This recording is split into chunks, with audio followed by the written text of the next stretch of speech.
Hello दोस्तों, स्वागत है आप सभी का साइंस फाइटर क्लासेस के इस डिजिटल लर्निंग प्लेटफॉर्म पे। दोस्तों, अभी तक हमने गोहिल वंश में बप्पा रावल को पढ़ा, जैतर सिंह को पढ़ा और रावल रतन सिंह को पढ़ा और इनसे संबंधित विगत परीक्षाओं में आए हुए जो क्वेश्चंस हैं उन सभी क्वेश्चंस के बारे में हम डिस्कस कर चुके हैं इससे पहले वाली क्लास में। दोस्तों, अब हम पढ़ने वाले हैं राणा हमीर को। जो क्वेश्चन आप अपनी स्क्रीन पर देख पा रहे हो वो इसी से संबंधित है। तो चलिए स्टार्ट करते हैं। आज का पहला क्वेश्चन आपके सामने ये रहा, निम्नलिखित में से कौन सिसोदिया वंश के पूर्वज बने थे? ऑप्शन आपके सामने हैं, राणा उदय सिंह प्रथम, राणा प्रताप, राणा कुंभा और राणा हमीर। तो इस क्वेश्चन का जो राइट आंसर है वो होगा option number D, Rana Hamir.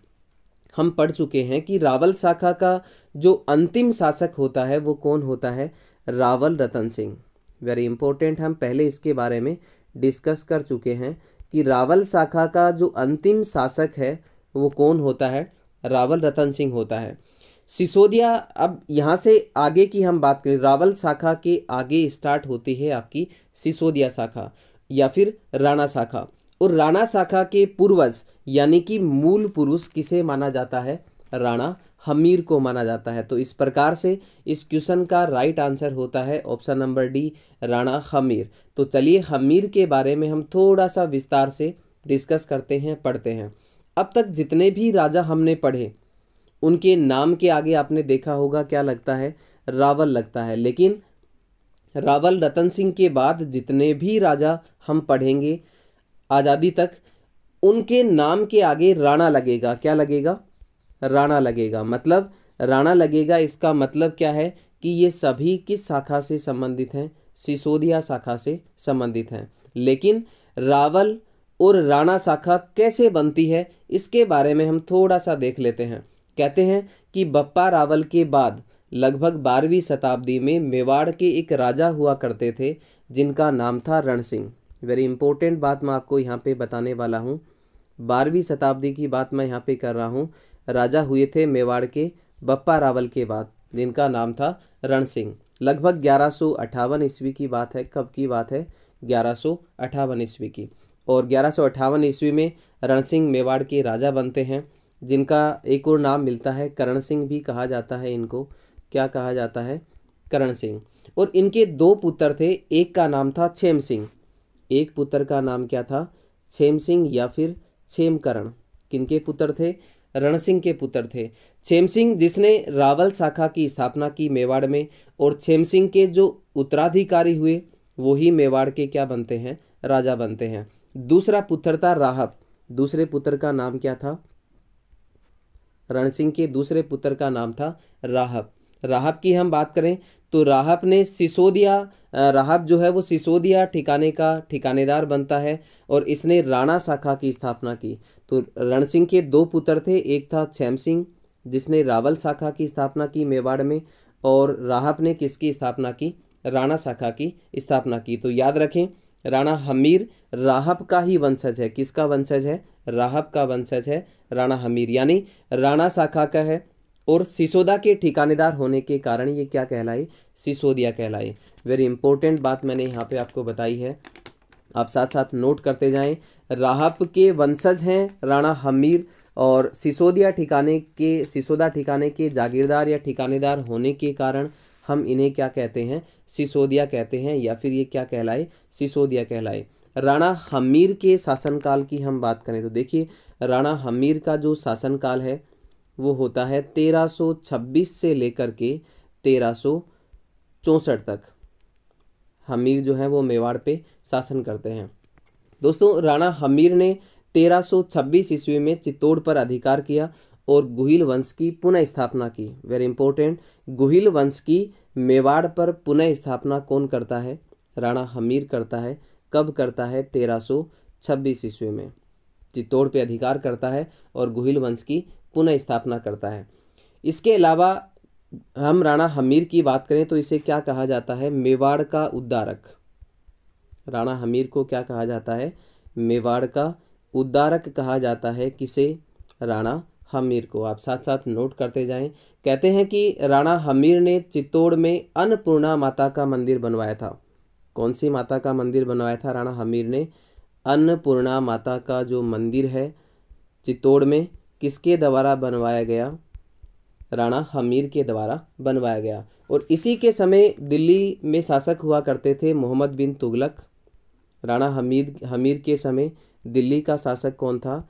Mohammad बिन तुगलक। मोहम्मद बिन तुगलक। दिल्ली का शासक कौन था राणा हमीर के समय? मोहम्मद बिन तुगलक था। और तुगलक मेवाड़ पर आक्रमण करता है और इस दोनों के बीच में एक युद्ध होता है जिस युद्ध का नाम है सिंगोली का युद्ध। मोहम्मद बिन तुगलक, मैं यहाँ पे मोहम्मद बिन तुगलक को MBT लिखा है मैंने यहाँ पे, और ये युद्ध होता है किसके बीच में? मोहम्मद बिन तुगलक और राणा हमीर के बीच होता है और इस युद्ध का नाम है सिंगोली का युद्ध। सिंगोली कहाँ पे पड़ता है? सिंगोली पड़ता है आपका बांसवाड़ा में। सिंगोली का युद्ध किसके बीच में होता है? मोहम्मद बिन तुगलक और राणा हमीर के बीच में। लेकिन राणा हमीर इस युद्ध में क्या होते हैं? विजयी होते हैं, जबकि मोहम्मद बिन तुगलक इस युद्ध में परास्त हो जाता है। इसके अलावा हम बात करें राणा हमीर की, तो राणा हमीर को विषम घाटी पंचानन की संज्ञा दी गई है। वेरी इंपॉर्टेंट है राणा हमीर के बारे में। राणा हमीर को क्या कहा जाता है? विषम घाटी पंचानन, जिसका मतलब होता है, पंचानन का मतलब होता है शेर। विषम परिस्थितियों में शेर के समान किसे कहा जाता है? राणा हमीर को कहा जाता है। और इसका उल्लेख जो है वो किस में मिलता है? इसका उल्लेख मिलता है कीर्ति स्तंभ प्रशस्ति में। विषम घाटी पंचानन कहा जाता है किसे? राणा हमीर को। इस बात का उल्लेख किस में मिलता है? कीर्ति स्तंभ प्रशस्ति में मिलता है। चलिए, इस प्रकार से अपने क्वेश्चन का राइट आंसर होगा option number D, Rana Hamir. बढ़ते हैं अगले क्वेश्चन की ओर। अगला क्वेश्चन ये रहा आपके सामने आपकी स्क्रीन पर। एक और ज़बरदस्त क्वेश्चन आपके सामने।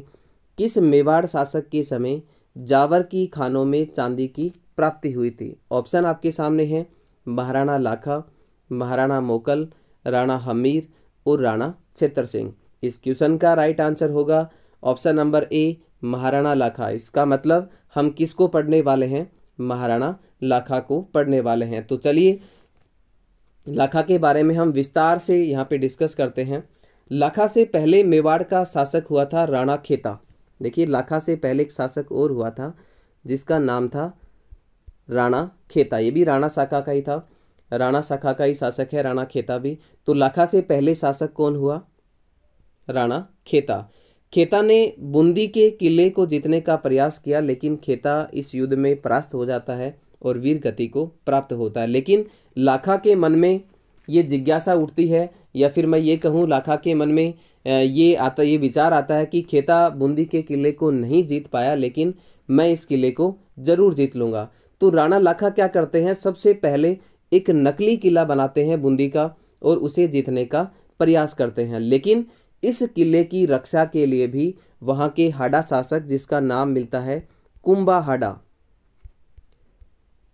हाडा ने इस नकली किले की रक्षा के लिए अपने प्राणों का बलिदान दिया। बूंदी के कुंभा हाडा ने इस नकली किले को बचाने के लिए भी, या फिर इस नकली किले की रक्षा के लिए भी अपने प्राणों का बलिदान दिया। तो वेरी इंपॉर्टेंट बात मैंने यहाँ पे आपको बताई है। दोस्तों, मारवाड़ के एक राजा हुए थे रावचुंडा।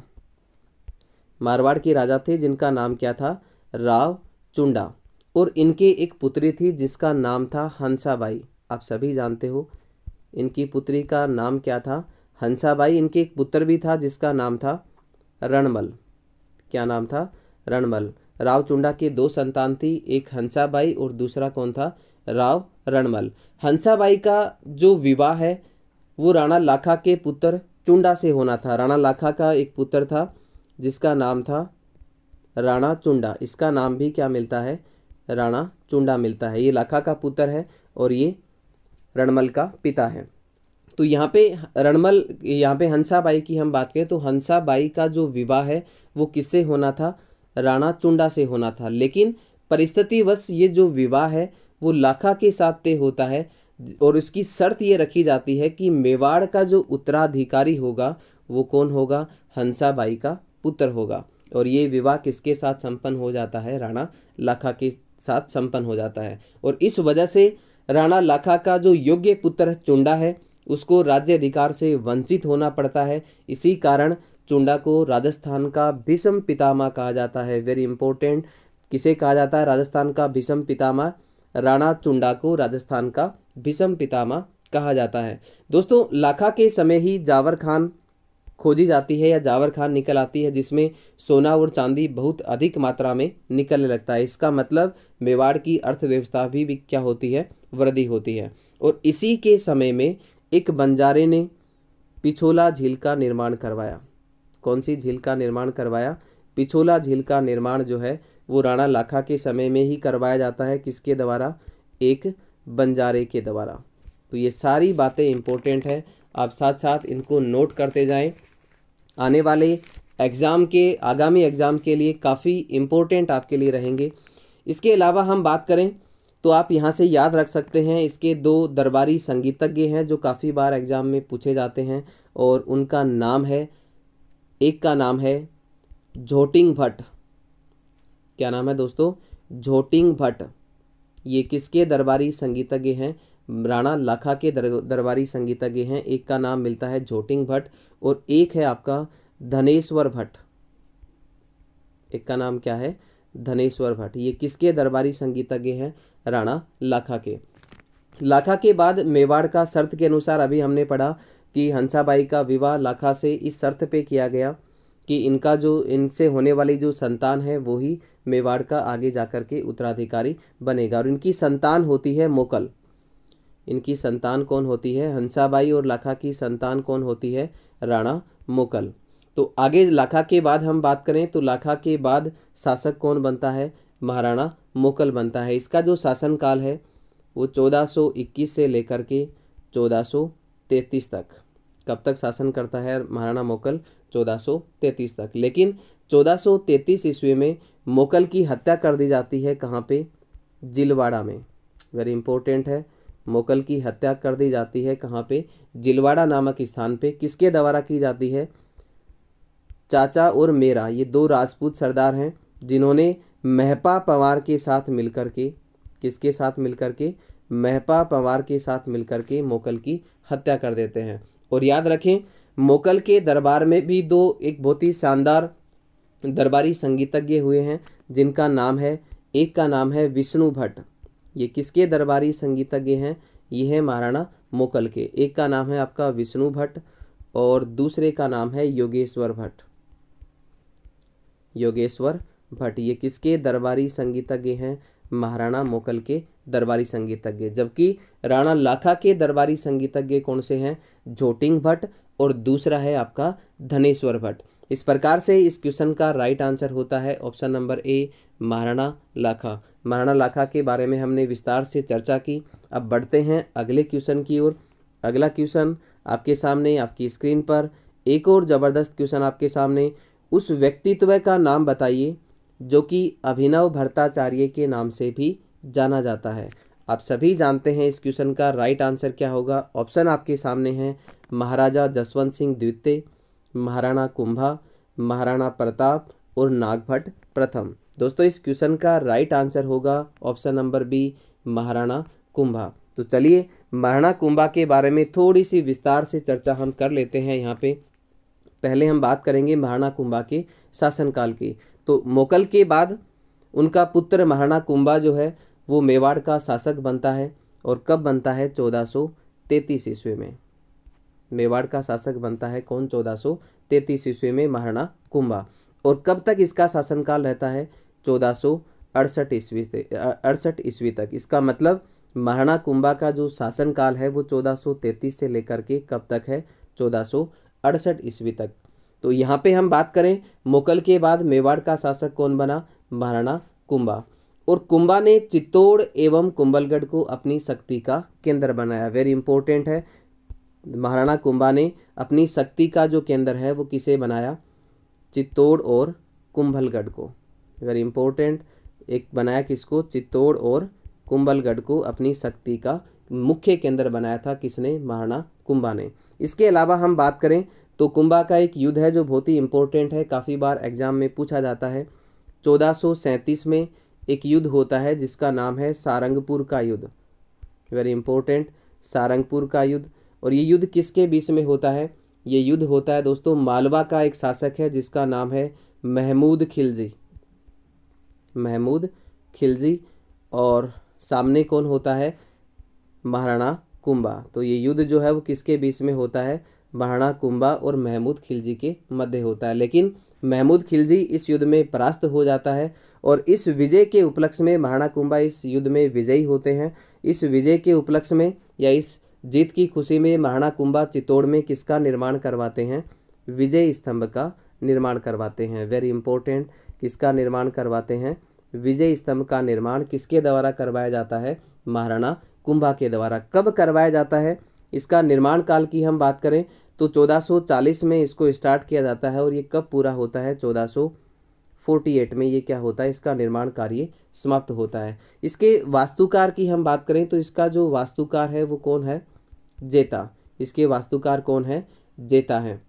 इसके अलावा ये 9 मंजिला इमारत है। कितनी मंजिला इमारत है, 9 मंजिला इमारत है। और इसकी ऊंचाई की हम बात करें तो ये इसकी ऊंचाई है आपकी 122 फीट। कितने ऊंचा मंजिल इमारत है विजय स्तंभ, 122 फीट ऊंचा है।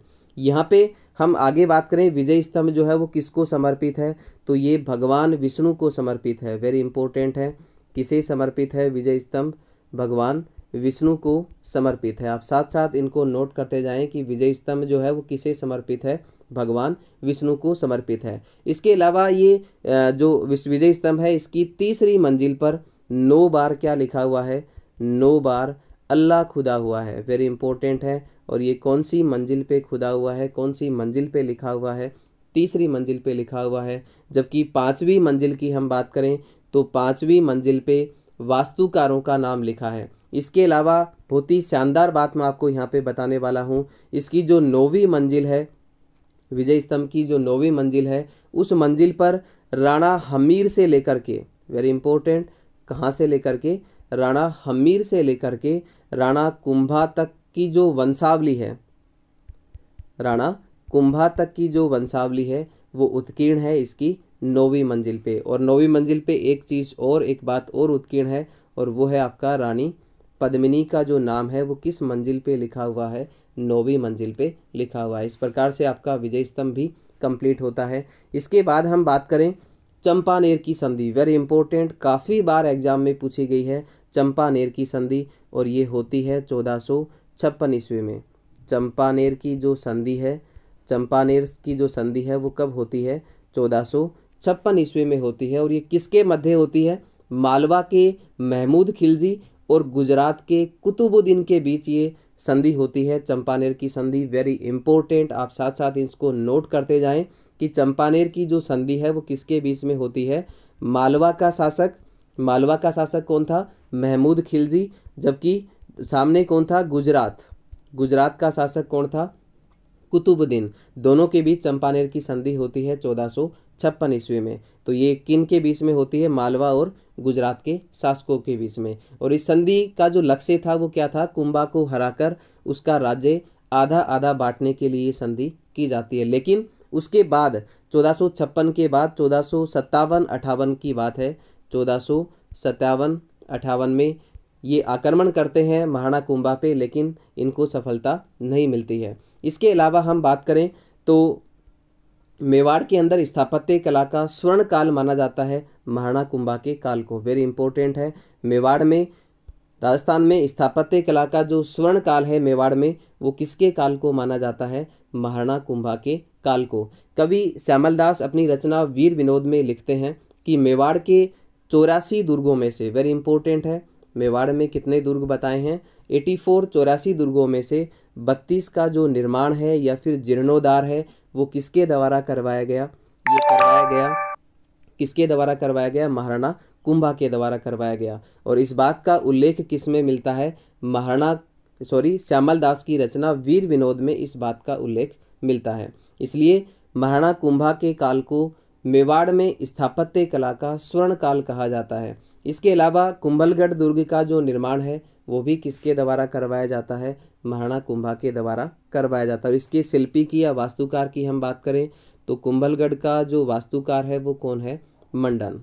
वेरी इंपॉर्टेंट, कुंभलगढ़ दुर्ग का जो वास्तुकार है वो कौन है, शिल्पी मंडन था। इसके अलावा महाराणा कुंभा ने चित्तौड़ में कई मंदिरों का निर्माण भी करवाया और उन्हीं में से जो इम्पोर्टेंट हैं वो है आपका, एक है कुंभ स्वामी मंदिर। वेरी इंपॉर्टेंट, कुंभ स्वामी मंदिर का जो निर्माण है चित्तौड़ में वो किसके द्वारा करवाया जाता है? महाराणा कुंभा के द्वारा। एक है आपका बहुत ही शानदार है श्रृंगार चौरी, जो काफ़ी बार एग्जाम में पूछा जाता है। श्रृंगार चौरी मंदिर का जो निर्माण है वो भी किसके द्वारा करवाया जाता है? महाराणा कुंभा के द्वारा। कहाँ पे करवाया जाता है? चित्तौड़गढ़ के किले में। कहते हैं कि श्रृंगार चौरी जो है वो मूल रूप से एक जैन मंदिर था, जो कि 16वें तीर्थंकर भगवान शांतिनाथ को क्या था? समर्पित था। और इसका जो वास्तुकार है वो कौन था? इसका वास्तुकार था वेलका। तो वेलका ने इस मंदिर को किसमें परिवर्तित कर दिया? श्रृंगार चौरी में परिवर्तित कर दिया। किसके द्वारा बनवाया गया ये? महाराणा कुंभा के द्वारा। इसके अलावा एकलिंग जी का जो विष्णु मंदिर है चित्तौड़ में, एकलिंग जी का विष्णु मंदिर चित्तौड़ में, इसका निर्माण भी किसके द्वारा करवाया गया? महाराणा कुंभा के द्वारा। इसके अलावा एक इम्पोर्टेंट क्वेश्चन आता है जो काफ़ी बार एग्जाम में पूछा जाता है। रणकपुर के जो मंदिर हैं, रणकपुर के जैन मंदिर, रणकपुर के जो मंदिर हैं उसका निर्माण भी किसके द्वारा करवाया गया? महाराणा कुंभा के द्वारा। रणकपुर के मंदिर की हम बात करें तो ये 1444 खंभों का मंदिर कहा जाता है। कौन सा मंदिर? रणकपुर का मंदिर। कितने खंभे हैं यहाँ पे? कितने स्तंभ हैं इसमें? 1444 स्तंभ हैं। और ये भगवान आदिनाथ या फिर ऋषभ देव को समर्पित है। इसके वास्तुकार की हम बात करें तो ये रणकपुर के मंदिर का जो वास्तुकार है वो कौन है? देपाक। वेरी इंपॉर्टेंट, रणकपुर के जैन मंदिरों का वास्तुकार कौन है? देपाक। किसने बनवाया? महाराणा कुंभा ने बनवाया। और कितने खंभे हैं, कितने स्तंभ हैं इस मंदिर में? तो ये हैं आपके 1444 स्तंभ। इसके अलावा हम बात करें तो महाराणा कुंभा जो है वो एक संगीत प्रेमी थे। कान्हा व्यास की एक रचना है एकलिंग महात्म्य। वेरी इंपॉर्टेंट है, आप साथ साथ नोट करते जाएं। कान्हा व्यास की एक रचना है। कौन सी रचना है? एकलिंग महात्म्य। एकलिंग महात्म्य ये रचना किसकी है दोस्तों? ये रचना है कान्हा व्यास की। तो इस रचना में कान्हा व्यास की जो रचना है एकलिंग महात्म्य, इससे ज्ञात होता है कि कुंभा जो है, महाराणा कुंभा जो है वो वेद, स्मृति, मीमांसा, उपनिषद, व्याकरण और राजनीति में रुचि रखते थे। एक बहुत ही अच्छे राजनीतिज्ञ थे, संगीत प्रेमी थे। इनके कुछ रचनाएं भी मैं आपको यहाँ पे बताने वाला हूँ। महाराणा कुंभा की बहुत ही शानदार रचनाएं हैं। इनके द्वारा जो ग्रंथ लिखे गए हैं वो आप साथ साथ नोट करते जाएं। इनकी रचनाएं कौन सी हैं? एक है इनकी संगीत राज। वेरी इंपॉर्टेंट, बहुत ही शानदार रचना है संगीत राज। किसकी रचना है? महाराणा कुंभा की। और इसके कितने खंड हैं, कितने खंडों में या कितने भागों में ये विभाजित है? ये 5 भागों में विभाजित है। और 5 भागों की हम बात करें तो एक है आपका नृत्य रतन कोश, दूसरा है पाठ्य रतन कोश। ये संगीत राज के 5 भाग मैं आपको यहाँ पे बता रहा हूँ। एक है नृत्य रतन कोश, दूसरा पाठ्य रतन कोश, एक है आपका गीत रतन कोश, एक है वाद्य रतन कोश और एक है रस रतन कोश। तो संगीत राज के 5 भाग कौन कौन से हैं? नृत्य रतन कोश, पाठ्य रतन कोश, गीत रतन कोश, वाद्य रतन कोश और रस रतन कोश। ये किसके भाग हैं? संगीत राज के। दूसरा ग्रंथ की हम बात करें तो इनका दूसरा ग्रंथ है संगीत मीमांसा। दूसरा ग्रंथ कौन सा है इनका? संगीत मीमांसा। ये भी किसके द्वारा लिखा गया है? महाराणा कुंभा के द्वारा। एक है इनका सूड प्रबंध, जिसे सुधा प्रबंध भी कहा जाता है। सूड प्रबंध रचना जो है वो किसकी है? महाराणा कुंभा की। माना जाता है कि महाराणा कुंभा ने चंडी शतक की व्याख्या की थी। किसकी व्याख्या की थी इन्होंने? चंडी शतक की व्याख्या। चंडी शतक की जो व्याख्या है वो किसके द्वारा की जाती है? महाराणा कुंभा के द्वारा। इसके अलावा गीत गोविंद और संगीत रत्नाकर पर भी इन्होंने क्या लिखी है? टीका लिखी है। किस पे टीका लिखी है? जयदेव का जो गीत गोविंद है, गीत गोविंद पे टीका लिखी है। और इसके अलावा इन्होंने टीका किस पे लिखी है? संगीत रत्नाकर पे। संगीत रत्नाकर पे भी इन्होंने क्या लिखी है? टीका लिखी है। इनका एक नाटक भी है और उस नाटक, इसके अलावा एक टीका और लिखी है इन्होंने रसिक प्रिया पे। रसिक प्रिया पे भी इन्होंने क्या लिखी है? टीका लिखी है। 3 टीकाएं लिखी हैं, गीत गोविंद पे, संगीत रत्नाकर पे और रसिक प्रिया पे इन्होंने टीका लिखी है। इनका जो नाटक है बहुत ही शानदार नाटक है कामराज रतिसार। वेरी इंपॉर्टेंट, आप साथ साथ नोट जरूर करें इनको। इनका नाटक जो है वो कौन सा है? कामराज रतिसार। कामराज रतिसार जो नाटक है वो किसके द्वारा लिखा गया है? महाराणा कुंभा के द्वारा लिखा गया है। और इन्हीं के काल में कवि अत्रि और महेश ने कीर्ति स्तंभ प्रशस्ति की रचना की है। वेरी इंपॉर्टेंट है, कीर्ति स्तंभ प्रशस्ति की जो रचना है वो किसके द्वारा की जाती है? कवि अत्रि और महेश के द्वारा। कीर्ति स्तंभ प्रशस्ति के रचयिता कौन है? कवि अत्रि और महेश। कुंभा के प्रमुख उपाधियां भी हैं, बहुत सारी उपाधियां धारण की जाती हैं कुंभा के द्वारा। उन्हीं में से जो इम्पोर्टेंट हैं उनके बारे में हम थोड़ा सा विस्तार से चर्चा करते हैं। देखिए कुंभा की जो उपाधियां हैं वो कौन कौन सी हैं। पहली उपाधि की हम बात करें तो इनकी उपाधि है महाराजा धीराज। महाराजा धीराज की उपाधि धारण करता है कौन? महाराणा कुंभा। इसके अलावा राव राय, राणा रासो या राणो रासो उपाधि किसकी है दोस्तों? राणो रासो उपाधि है महाराणा कुंभा की। इसके अलावा दान गुरु, हाल गुरु, छाप गुरु, नरपति, अभिनव भ्राताचार्य संगीत प्रेमी होने के कारण महाराणा कुंभा को क्या कहा जाता है? अभिनव भ्राताचार्य कहा जाता है। इसके अलावा परम गुरु, नरपति, ये सभी उपाधियां किसकी हैं? महाराणा कुंभा की हैं। इसके अलावा हिंदू सुल्तान, बहुत ही शानदार उपाधि है महाराणा कुंभा की, हिंदू सुल्तान किसे कहा जाता है? हिंदू सुल्तान कहा जाता है दोस्तों महाराणा कुंभा को। जबकि हिंदू पत, आप कंफ्यूज ना हो इनमें, हिंदू पत किसे कहा जाता है? महाराणा सांगा को कहा जाता है। तो इस प्रकार से महाराणा कुंभा की सभी उपाधियों की चर्चा हमने यहाँ पे की है। इस क्वेश्चन का राइट आंसर जो है वो क्या होगा? Option number B, Maharana Kumbha यहाँ पे बिल्कुल सत्य होगा। इसके अलावा हम बात करें तो 1468 ईस्वी में महाराणा कुंभा की हत्या कर दी जाती है इन्हीं के पुत्र उदा के द्वारा, जिसे उदय सिंह प्रथम कहा जाता है। क्या कहा जाता है? उदय सिंह प्रथम। तो या उदय सिंह प्रथम या फिर उदा के द्वारा 1468 ईस्वी में महाराणा कुंभा की हत्या कर दी जाती है। इसलिए मैं ये कह सकता हूँ कि मेवाड़ का जो पितृहंता है वो कौन है? राणा उदा या फिर उदय सिंह प्रथम। इस प्रकार से इस क्वेश्चन का राइट आंसर होगा option number B, Maharana Kumbha. चलिए बढ़ते हैं अगले क्वेश्चन की ओर। अगला क्वेश्चन ये रहा आपके सामने, आपकी स्क्रीन पर एक और शानदार क्वेश्चन आपके सामने। राजस्थानी वास्तुकला का जनक किसे माना जाता है? अभी हमने डिस्कस किया, ऑप्शन आपके सामने है राय सिंह को, मान सिंह को, महाराजा विजय सिंह को और राणा कुंभा को। तो राजस्थानी वास्तुकला का जो जनक है वो किसे माना जाता है? महाराणा कुंभा को, क्योंकि मेवाड़ में स्थापत्य कला का जो स्वर्ण काल है वो किसके काल को माना जाता है? महाराणा कुंभा के काल को। चलिए बढ़ते हैं अगले क्वेश्चन की ओर। अगला क्वेश्चन ये रहा आपके सामने, आपकी स्क्रीन पर। हाल गुरु मेवाड़ के किस शासक को कहा जाता है? तो अभी हमने डिस्कस किया हाल गुरु, दान गुरु, परम गुरु, राव राय, महाराजा धीराज, राजगुरु, ये सभी उपाधियां जो हैं वो किसकी हैं? ये हैं महाराणा कुंभा की। इस प्रकार से इस क्वेश्चन का राइट आंसर होगा option number D, Maharana Kumbha. चलिए बढ़ते हैं अगले क्वेश्चन की ओर। अगला क्वेश्चन ये रहा आपके सामने, आपकी स्क्रीन पर। सारंगपुर का युद्ध कब लड़ा जाता है? सारंगपुर के युद्ध की यहाँ पे बात की जा रही है। तो सारंगपुर का युद्ध कब लड़ा गया था?